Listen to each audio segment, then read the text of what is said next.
estoy de acuerdo con la decisión que tomó ayer la Suprema Corte de Justicia de la Nación en torno a la ley de la reforma eléctrica. Y no estoy de acuerdo porque de los 11 ministros, tampoco estuvieron de acuerdo 7. Únicamente 4 avalaron los cambios que se le dieron a la ley, dijeron que son constitucionales, y como no se logró que fueran 8, pues la cosa quedó como quedó.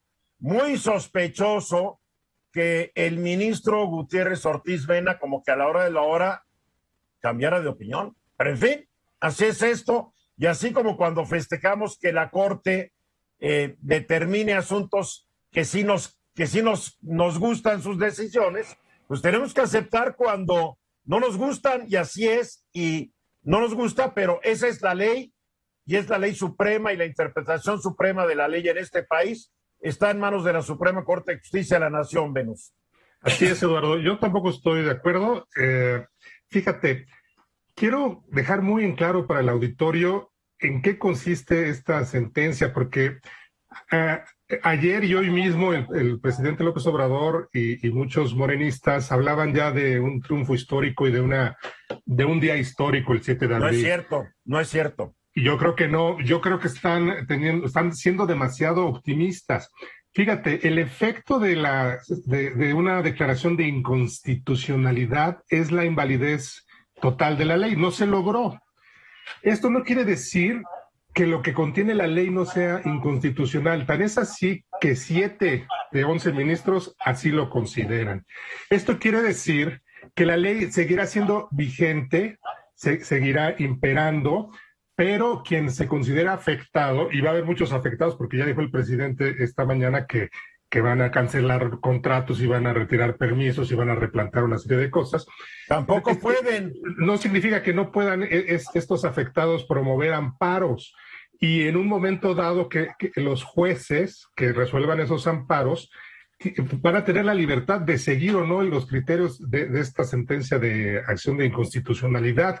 Es decir, si se hubieran logrado los 8 votos, los criterios que se sustenten en esa decisión son obligatorios como si fueran jurisprudencia. No se logró, entonces los criterios que se sustentan no son obligatorios ni para los jueces de amparo ni para los tribunales de circuito. O sea que la moneda sigue en el aire y es muy probable, y yo lo veo muy factible, que en los tribunales el gobierno de México pierda juicios y se vea condenado a pagar cuantiosas indemnizaciones. Y además hay que considerar los tribunales internacionales conforme a los tratados. Ahí también va a haber una batalla dura, ya lo dijo el embajador de Estados Unidos, Ken Salazar, ve litigio sin fin.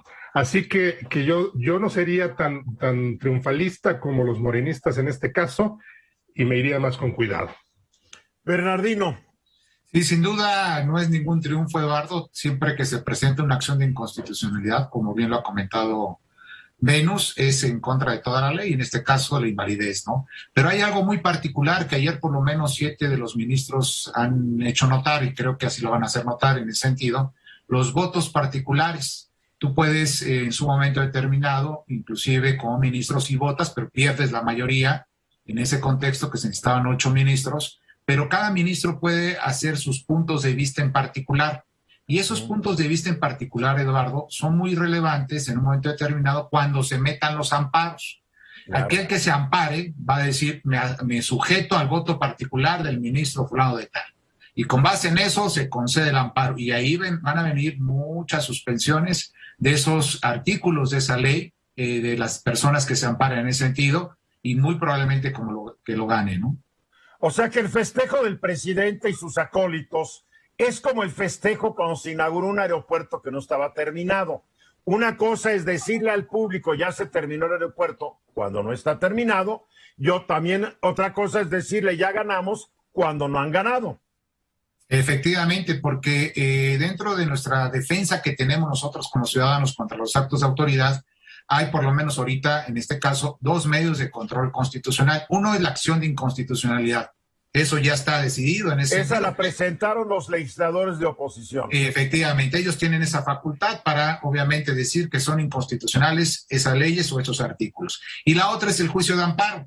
y en el juicio de amparo aquellas personas que se sientan afectadas por la aplicación de esta ley estarán en su derecho de meter el amparo y muy probablemente lo puedan ganar en ese sentido.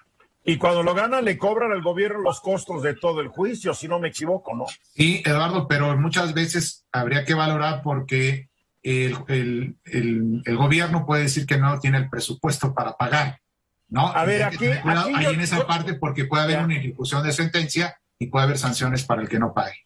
Yo creo que aquí el primer error fue permitir que la ministra Loreto Ortiz, que fue diputada del PT y votó en contra de la reforma eléctrica, o sea, ya sabemos cómo pensaba.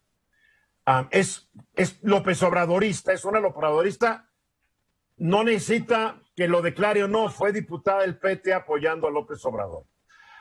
La ministra Loreto Ortiz nunca debería haberse encargado, número uno, del proyecto de dictamen, y número dos, yo creo que los otros ministros se equivocaron al permitirle seguir en el caso.